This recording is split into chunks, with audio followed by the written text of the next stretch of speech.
দেশের কেউ যেন উপবাস থাকতে না হয়, তার ব্যবস্থা করার দায়িত্বটা কার? সরকারের।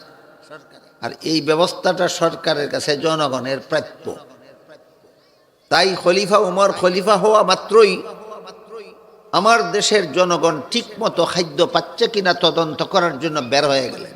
গভীর রাতে এক ঘরে গিয়ে পেলেন একটা বিধবা মহিলা এবং তার কয়েকটা এতিম বাচ্চা। বাচ্চারা খাওয়ার জন্য কান্নাকাটি করতেছে। ঘরে খাওয়ার কিছু নাই, এই জন্য মা, এতিম বাচ্চাদের মা নিজের বাচ্চাদেরকে খাদ্য দিতে পারতেছে না। খলিফা উমর মহিলাকে জিজ্ঞাসা করলেন, তোমার বাচ্চারা কাঁদতেছে কেন, কি ঘটনা কি? ওই মহিলা খলিফা উমরকে এর আগে আর দেখেনি, কোনো চিনতে পারেনি যে ইনি খলিফা উমর।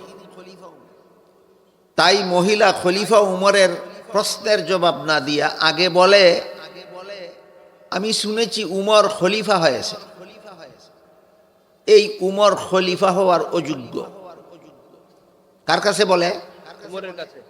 উমরের কাছে বলে। চিনার কারণে না, না চিনার কারণে? হ্যাঁ, না চিনার কারণে, উমরের কাছেই বলে। আমি শুনেছি উমর খলিফা হয়েছে, এই উমর খলিফা হওয়ার অযোগ্য, কারণ আমার স্বামী মারা গেছে, আমি বিধবা, আমার এই সংসারে উপার্জন করার মতো কোনো লোক নাই, তাই খাদ্যের অভাবে আমার এতিম বাচ্চারা কান্নাকাটি করতেছে। খলিফা উমরের দায়িত্ব ছিল খাদ্য সরবরাহের ব্যবস্থা করা। খলিফা উমর দায়িত্বটা পালন করতে আসলো না। এই জন্য বলেছি, যে দায়িত্ব পালন করে না তাকে সে এই পদের যোগ্য নয়। তুমি একজন প্রতীক মুসাফির এসেছ আমার এতিম বাচ্চাদের খবর নেওয়ার জন্য, তুমি এই দেশের খলিফা হওয়া দরকার ছিল। এই কথা শুনে খলিফা উমর সরকারি খাদ্য গুদামে ঢুকলেন গুলামকে সাথে নিয়ে। ঢুকে বললেন, আটার বস্তা আমার ঘাড়ে উঠিয়ে দাও। গুলাম বলে, আমার মতো গুলাম আপনার সাথে থাকা অবস্থায় আটার বস্তা আপনার ঘাড়ে উঠিয়ে দেবো, এটা কেমন কথা? খলিফা উমর তখন গুলামকে জিজ্ঞাসা করলেন, এই গুলাম, কাল হাসরের দিন আল্লাহ যখন জিজ্ঞাসা করবেন, খলিফা যে উমর যেই দেশের খলিফা ছিল, সেই দেশের একটা বিধবা মহিলা তার কয়েকটা এতিম বাচ্চা রাত্রে উপবাসী ছিল কেন, জবাব তুই দিবি? গোলাম বলে, না হুজুর, এত বড় কঠিন প্রশ্নের জবাব আমি কিভাবে দেব? তখন খলিফা উমর বলেন, তাহলে প্রমাণ হইল দায়িত্বটা তোর নয়। যে খাদ্য পাইছে না তার ঘরে খাদ্য পৌঁছাইয়া দেওয়ার দায়িত্ব গুলামের না, এটা প্রধান শাসনকর্তার, এটা আমার দায়িত্ব। আমার দায়িত্ব আমাকেই পালন করতে দেয়। খলিফা উমর নিজের কাঁধে বহন করে আটার বস্তা নিয়ে গেলেন বিধবার বাড়িতে। রুটি তৈরি করাইলেন, রুটি শেখাইলেন, বাচ্চাদেরকে খাওয়ালেন, তাদের মুখে হাসি ফুটালেন, তারপরে ফিরে আসলেন। আর গুলামকে বলেছিলেন, শেষ বিচারের দিন আল্লাহ যখন জিজ্ঞাসা করবেন, একটা বিধবা মহিলা আর তার কয়েকটা এতিম বাচ্চা এক রাত্রে উপবাসী ছিল কেন ওই দেশে যেই দেশের শাসনকর্তা উমর ছিল? বুঝে থাকলে বলুন তো, শাসনকর্তাদের মনে যদি আল্লাহর কাছে জবাব দিতে হবে, আমার দেশের জনগণ কেন উপবাসী, এই জবাব দিতে হবে, এই অনুভূতি যদি শাসনকর্তাদের অন্তরে থাকে, তাহলে সরকার মরে ঘি খাইয়া আর জনগণ মরে না খাইয়া? হইতে পারে এটা সম্ভব? তাহলে কোন সরকারের দেশে জনগণ না খাইয়া আর সরকারে ঘি খাইয়া মরে? যেই দেশের সরকারের অন্তরে এই ভয় নাই যে এই দেশের সম্পদ এই দেশের জনগণের, আমি শুধু বন্টনের দায়িত্বশীল, আমি যদি জনগণের সম্পদ জনগণের মধ্যে বন্টন করে না দেই, শেষ বিচারের দিন আল্লাহর কাছে কি জবাব দিব? এই ভয় যেই সরকারের অন্তরে থাকে না, এই মন সরকার দেশের সম্পদ লুট না করে পারে না। এখানে এসে কেউ বলতে পারেন, আমাদের ইমান তো খলিফা উমরের মতো এত শক্ত ইমান নয়, আমরা তো খলিফা উমরের মতো এরকম মজবুতভাবে আল্লাহর ভয়ে অপকর্ম থেকে বিরত থাকতে পারবো না। তাহলে খলিফা উমরের দেশের একটা রাখাল ছেলে, মূর্খ রাখাল ছেলের ঘটনা বলি। খলিফা উমর একবার মরুভূমির রাস্তা দিয়ে যাইতেছিলেন, সাথে খাওয়ার মতো কিছু নাই। মরুভূমির রাস্তা বলতে 10 মাইল, 20 মাইল, 30 মাইল, 50 মাইল রাস্তা। রাস্তার আশেপাশে কোনো বাড়িঘরও নাই, দোকানপাটও নাই, খানা পানি জোগাড় করার কোনো ব্যবস্থা নাই। এমন রাস্তা দিয়া খলিফা উমর যাচ্ছিলেন, সাথে খাওয়ার মতো কিছু ছিল না। এমত অবস্থায় খলিফা উমর ক্ষুধার্ত হলেন, পেটে খিদা লাগলো, কিন্তু জোগাড় করার তো কোনো সুযোগ নাই। এমত অবস্থায় খলিফা উমর দেখলেন মরুভূমিতে একটা রাখাল ছেলে এক পাল ছাগলের রাখালি করে। ঘটনাটা শোনার আগে আপনারা বলুন তো, গরু ছাগলের রাখালি করে উচ্চশিক্ষিত লোকেরা না অশিক্ষিত মূর্খরা? এই একটা অশিক্ষিত মূর্খের ঘটনা বলছি। একটা অশিক্ষিত মূর্খ এক পাল ছাগলের রাখালি করে। সেই রাখাল ছেলে তার পালের একটা দুধের ছাগলের দুধ দোহন করে পান করেছে। খলিফা ওমর সেই রাখাল ছেলেকে বললেন, রাখাল ভাই, আমার সাথে খাওয়ার কিছু নাই, তোমাকে দেখলাম একটা ছাগলের দুধ দোহন করে পান করেছ, তুমি দয়া করে আরেকটা ছাগলের দুধ দোহন করে আমাকে একটু পান করতে দাও, আমার পেটে খিদা। এই রাখাল ছেলে ও খলিফা ওমরকে আগে আর দেখেনি, কোন সে চিনতে পারেনি ইনি খলিফা উমর। তাই রাখাল ছেলে খলিফা উমরকে বলে, মুসাফির ভাই, এই ছাগলের পালের মালিক আমি নই, আমি আমার মালিকের বেতনভোগী চাকর। মাস শেষে মালিক যে নগদ টাকা দিবে আমাকে, সেটাও আমার বেতন। রাখালি করার সময় পেটে খিদা লাগলে একটা ছাগলের দুধ দোহন করে পান করি, সেটাও আমার বেতন। তুমি যেহেতু আমার মালিকের বেতনভোগী চাকর না, কাজেই মালিকের অনুমতি ছাড়া আমি তোমাকে এক ফোঁটা দুধও দিতে পারবো না। মালিকের অনুমতি ছাড়া এক ফোঁটা দুধও রাখাল ছেলে খলিফা উমরকে দিতে পারবে না।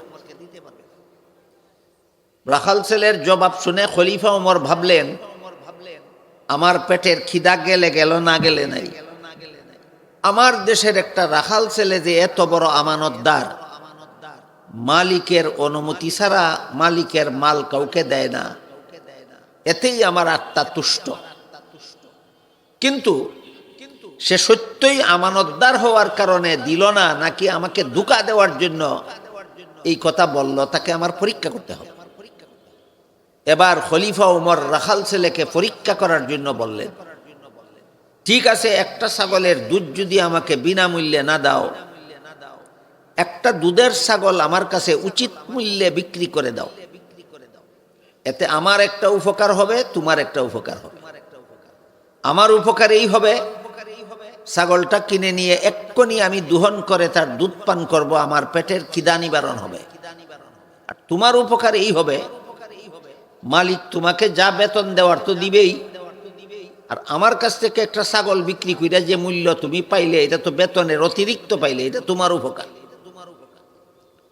এই কথা বলার পরে রাখাল ছেলে খলিফা উমরকে জিজ্ঞাসা করে, আমি যদি তোমার কথা মতো একটা ছাগল তোমার কাছে বিক্রি করে পয়সাটা আত্মসাৎ করে ফেলি, মালিকে যখন ছাগলের পালের ছাগলগুলি গুনবে, গনলে তো ধরা পড়বে ছাগল একটা কম, তখন তো আমাকে জিজ্ঞেস করবে ছাগল একটা কম কেন, ছাগল একটা কম, আমি কি জবাব দেব?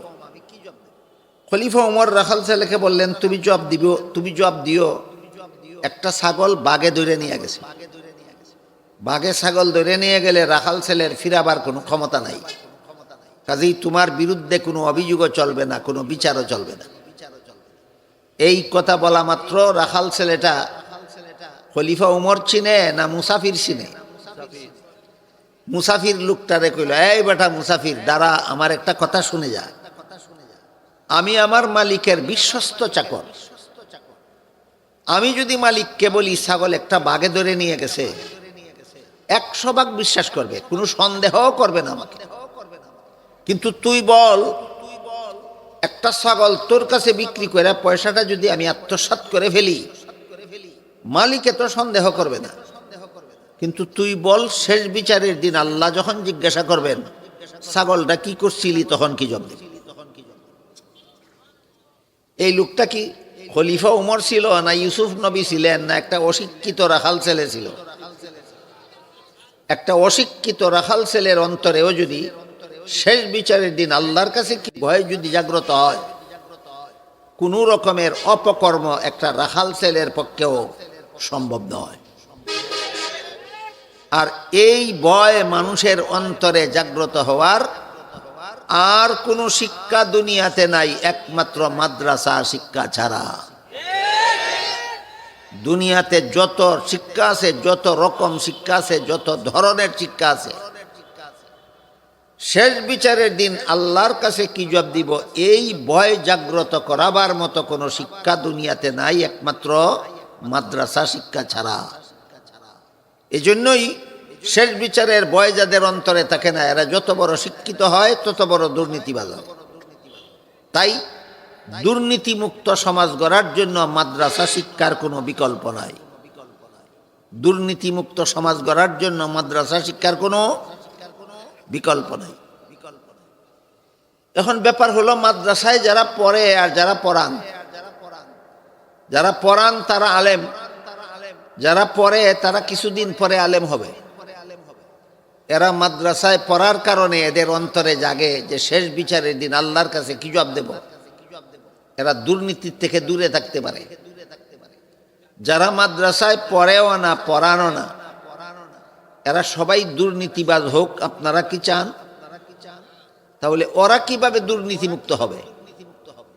এই প্রশ্নের জবাব হিসাবে এই সমস্ত মাহফিলগুলি, ওয়াজ মাহফিলগুলি মাদ্রাসাগুলির পক্ষ থেকে করা হয়। বাংলাদেশে জাতীয় কওমি মাদ্রাসা শিক্ষা বোর্ডের নিবন্ধনকৃত মাদ্রাসার সংখ্যা আছে 25,000। নিবন্ধন ছাড়া আছে আরো 5,000।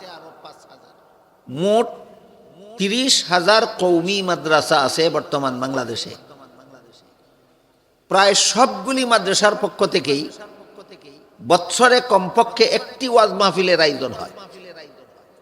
তাইলে 30,000 কওমি মাদ্রাসার পক্ষ থেকেই প্রতি বৎসরে বাংলাদেশে 30,000 ওয়াজ মাহফিল হয়। কেন? শুধু যারা মাদ্রাসার ছাত্র নয়, মাদ্রাসার উস্তাদ নয়, তাদের অন্তরেও শেষ বিচারের ভয় জাগাবার জন্য জীবনভর যারা কৃষিকাজ করে তারাও যেন দুর্নীতিমুক্ত জীবন গড়তে পারে, জীবনভর যারা ব্যবসা করে তারাও যেন দুর্নীতিমুক্ত জীবন গড়তে পারে, সারা জীবনভর যারা চাকরি করে তারাও যেন দুর্নীতিমুক্ত জীবন গড়তে পারে, সারা জীবনভর যারা সংসারের কাজকর্ম নিয়ে ব্যস্ত থাকে তারাও যেন দুর্নীতিমুক্ত জীবন গড়তে পারে, শেষ বিচারের ভয় যেন সকল মুসলমানের অন্তরে ঢুকতে পারে, এই উদ্দেশ্যে মাদ্রাসার পক্ষ থেকে এই সম্মেলনগুলি করা হয়। আমি কি আপনাদেরকে বোঝাতে পারলাম? মাদ্রাসার উদ্যোগে ওয়াজ মাহফিল কেন? সাধারণ মুসলমানের অন্তরে শেষ বিচারের ভয় ঢুকাবার জন্য, সাধারণ মুসলমানের অন্তরে শেষ বিচারের ভয় জাগাবার জন্য। এই কারণে যারা মাদ্রাসায় লেখাপড়া করে আলেম হন, এরা তো কোরআন শিক্ষায় শিক্ষিত। আপনারা যদি তাদের ওয়াজ নসিহত শুনে শেষ বিচারের ভয়ে যদি সকল প্রকার অপকর্ম ছেড়ে দিতে পারেন, আপনি কোরআন শিক্ষায় শিক্ষিত না হতে পারেন, কিন্তু আপনার অন্তরটা হয়ে যাবে কোরআন শিক্ষার আলোতে আলোকিত। মাদ্রাসায় পড়লে হইব কোরআন শিক্ষায় শিক্ষিত, আর আলেমদের কথা শুনে দুর্নীতি ছেড়ে দিতে পারলে অন্তরটা হবে কোরআন শিক্ষার আলোতে আলোকিত। সমাজের সর্বস্তরের মুসলমানের অন্তর যেন খলিফা উমরের দেশের অশিক্ষিত রাখাল ছেলের অন্তরের মতো আলোকিত অন্তর হতে পারে, এই জন্য মাদ্রাসার পক্ষ থেকে এই সম্মেলনগুলি করা হয়।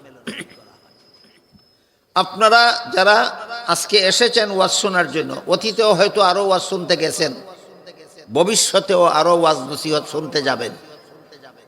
আলেমদের মুখ থেকে ওয়াজ নসিহত শোনার পরে আপনার অন্তরটা আলোকিত হলো না অন্ধকার রইল, এটা পরীক্ষা করা দরকার। কিভাবে পরীক্ষা করবেন? নিজেরটা নিজেই পরীক্ষা করবেন।